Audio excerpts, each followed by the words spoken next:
नमस्कार, मैं doctor Ritu Dubey, assistant professor philosophy, government Meera girls college Udaipur. आज मैं बीए फाइनल ईयर फिलॉसफी के फर्स्ट पेपर पर बात करूंगी, जो है फिलोसॉफिकल ट्रेंड्स, दार्शनिक धाराएं। और आज का हमारा विषय है एक तत्ववाद, मॉनिज्म। क्या है एक तत्ववाद? तो एक तत्ववाद वह दार्शनिक सिद्धांत है जो विश्व के विभिन्न पदार्थों की मौलिक एकता की ओर हमारा ध्यान आकृष्ट करता है और इन विभिन्न पदार्थों के पीछे एक ही मूल तत्व को पाता है। ये मूल तत्व को एक मानने वाला सिद्धांत है और इसीलिए इसे संख्यात्मक एक तत्ववाद भी कहा जाता है। वह सिद्धांत जो सत्ता के एकत्व को स्वीकार करता हो, एक तत्ववाद है, चाहे उसका दृष्टिकोण भौतिकवादी हो या प्रत्ययवादी।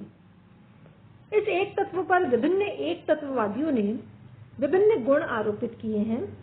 कोई उसे पूर्ण कहता है, कोई चैतन्य, कोई परम शुभ या परम श्रेय। भौतिक द्रव्य को संसार का एकमात्र तत्व मानने वाले भी एक तत्ववादी हैं। इस प्रकार संख्या विषयक सिद्धांतों में एक तत्ववाद का अनेकत्ववाद और द्वैतवाद से विरोध अवश्य है, लेकिन जहां तक मूल तत्व का स्वरूप या उसकी प्रकृति का प्रश्न है, उसमें एक तत्ववाद का इन सिद्धांतों से कोई विरोध नहीं है, क्योंकि जैसा कि मैंने कहा कि एक तत्ववाद जो है वो उसका दृष्टिकोण भौतिकवादी भी हो सकता है और प्रत्ययवादी भी हो सकता है। मूल तत्व को एक मानने पर भी विभिन्न एक तत्ववादियों ने उसके स्वरूप के विषय में भिन्न भिन्न मत प्रतिपादित किए हैं। पाश्चात्य दर्शन में अगर हम देखें, एक तत्ववादियों पर एक नजर डालें, तो पाश्चात्य दर्शन में प्राचीन यूनानी दार्शनिकों में थेलीस, एनेक्सिमेनीज, हेराक्लाइटस, पार्मेनिडीज आदि एक तत्ववाद का प्रतिपादन करते हैं। इन दार्शनिकों ने क्रमशः जल, वायु, अग्नि और शुद्ध सत्ता यानी प्योर बीइंग को ही विश्व का मूल तत्व माना है। फिर आए स्पिनोजा, जिन्होंने मूल तत्व को द्रव्य कहा, एक कि मूल तत्व एक है और वो है द्रव्य। फिchte, शेलिंग, हीगल और शोपेनहावर के अनुसार भी मूल तत्व एक और पूर्णतः आध्यात्मिक है, यानी चेतन है। कुछ आधुनिक प्रत्ययवादी भी हुए हैं जिन्होंने एक तत्ववाद का समर्थन किया है, जैसे ग्रीन है, स्टर्लिंग है, ब्रैडले हैं, क्रोचे हैं। इन दार्शनिकों के एक तत्ववाद का विवेचन हम आगे करेंगे।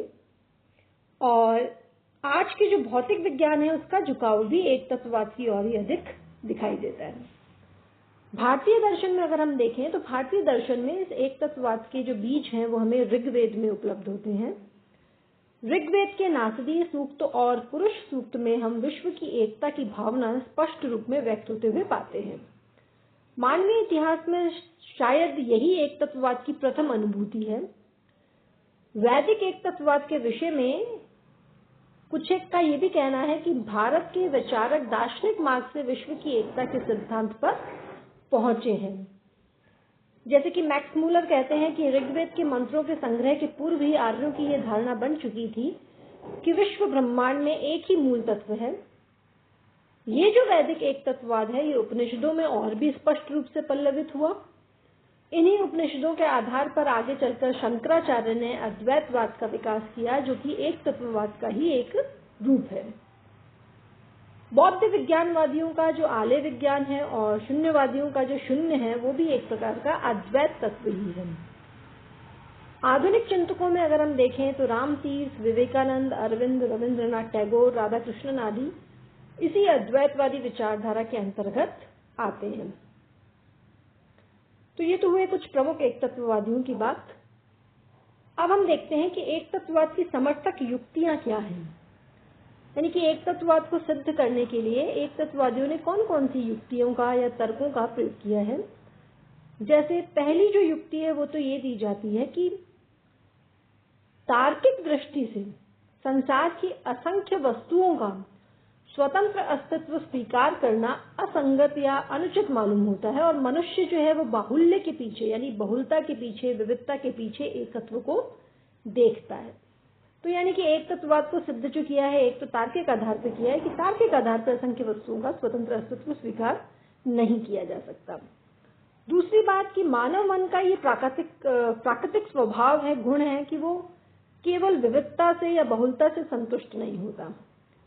विविधता के पीछे वह सुव्यवस्था का अस्तित्व मानता है या सुव्यवस्था की कल्पना करता है, और ये जो सुव्यवस्था की कल्पना है ये उसे एक तरह से एकत्व की ओर ले जाती है। तीसरा, एक तत्ववादियों का कहना है कि विश्व के विभिन्न पदार्थ सीमित हैं और एक दूसरे पर निर्भर हैं। इनका स्वतंत्र अस्तित्व नहीं है क्योंकि ये सभी सापेक्ष हैं, एक दूसरे से इनकी अपेक्षा है, एक दूसरे पर ये निर्भर हैं। अतः इन्हें विश्व का मूल तत्व नहीं कहा जा सकता। मूल तत्व का लक्षण तो क्या होना चाहिए कि जो मूल तत्व है वो स्वतंत्र है, निरपेक्ष है, वो स्वयंभू है। और मूल तत्व के ये जो लक्षण है ये विश्व के पदार्थों में नहीं पाए जाते, जैसा कि मैंने कहा कि विश्व के पदार्थ सीमित हैं। अतः इन विभिन्न पदार्थों को मूल तत्व नहीं माना जा सकता। इस आधार पर एक तत्ववादी कहते हैं कि मूल तत्व तो एक ही है और जो विश्व है वो उसी की अभिव्यक्ति है। चौथा तर्क जो दिया जाता है एक तत्ववाद के समर्थन में, वो ये कहा जाता है कि संपूर्ण विश्व का आधार होने के कारण जो मूल तत्व है उसको सर्वव्यापक होना चाहिए। अब ये जो सर्वव्यापक तत्व है ये एक ही हो सकता है, क्योंकि एक से अधिक सर्वव्यापक तत्वों की जो कल्पना है वो तो एक तरह से व्याघाती होगी, कंट्राडिक्टरी होगी। यदि एक से अधिक सर्वव्यापक तत्वों को स्वीकार किया जाएगा तो उनमें एक दूसरे के अंदर होगा या बाहर, एक तो प्रश्न ये उठता है। यदि एक दूसरे के अंदर होगा तो उसी का अंग है और अनेकत्व या द्वैत का तो कोई प्रश्न नहीं उठता। यदि एक दूसरे के बाहर है तो वो सर्वव्यापक नहीं होंगे क्योंकि एक में दूसरा व्याप्त नहीं है। अतः इस प्रकार इनका कहना है कि मूल या परम तत्व को एक ही मानना पड़ेगा, अन्यथा उसे सर्वव्यापक हम नहीं कह सकते, जो उसके परम तत्व होने के लिए आवश्यक है। यानी कि अगर आप परम तत्व में विश्वास करते हैं, परम तत्व सर्वव्यापक है, तो आपको उसको एक तत्व ही मानना पड़ेगा।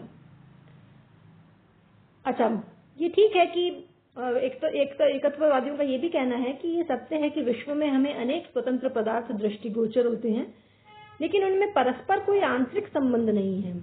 ये मानना असंगत है। प्रत्येक पदार्थ शरीर और उसके अंगों की भांति एक दूसरे से संबंधित होकर ही एक दूसरे पर प्रभाव डालते हैं। अतः विश्व की जो प्रतीयमान विविध पदार्थ हैं, कि जो हमें विविध पदार्थ प्रतीत हो रहे हैं, वो एक दूसरे से स्वतंत्र नहीं है, बल्कि वो एक ही मूल तत्व के अंग हैं। और एक और तर्क जो ये देते हैं प्राय वो ये है कि रहस्यात्मक आध्यात्मिक अनुभूति के आधार पर भी मूल तत्व की एकता सिद्ध होती है। कैसे?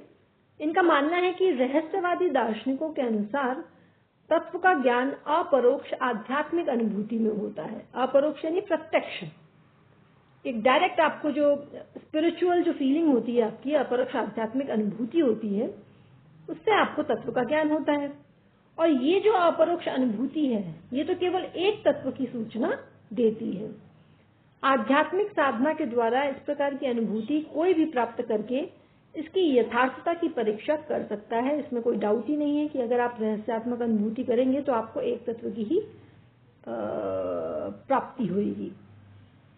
तो इस प्रकार से कुछ एक तर्क इन्होंने अपने एक तत्ववाद के समर्थन में दिए हैं। आज हमने बात करी कि एक तत्ववाद क्या है, कौन सा दार्शनिक सिद्धांत है ये, और दूसरा कि एक तत्ववाद के समर्थन में प्राय कौन कौन सी युक्तियां और तर्क दिए जाते हैं। आगे के वीडियो में हम बात करेंगे कि एक तत्ववाद के विभिन्न प्रकार कौन कौन से हैं और उस पर हम विस्तार से चर्चा करेंगे।